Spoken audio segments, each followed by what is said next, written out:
Hello friends, welcome to my YouTube channel. Hope you are all doing well. Today in this video I will show you some beautiful and latest designs for crochet baby sets dress and with caps and booties. So it helps keeps the baby warm. Like dress sets with caps are perfect for keeping babies warm during colder months, even in summer if you are in like outside and inside in air conditioner. So the soft and warm yarn used in crochet make them a cozy option for little ones, protects from the sun as well, and like comfortable to wear.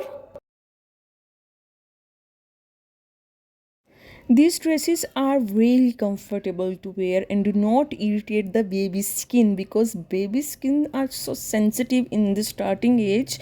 So as they are made with soft breathable material, so I would definitely recommend you guys, if you're planning to buy and do something for your baby, go for crochet designs. You can see that like these dresses sets are often handmade. We love making them a special gift for the little one and their parents. So plus they are very cost effective, and you can like cost effective than buying store bought dresses, especially if they are handmade. You can made it by yourself and you can gift it to someone else, and plus they are very unique and personalized. You have the option to select any color and any pattern for your baby. So yeah, if you like the video, do subscribe the channel. Thank you.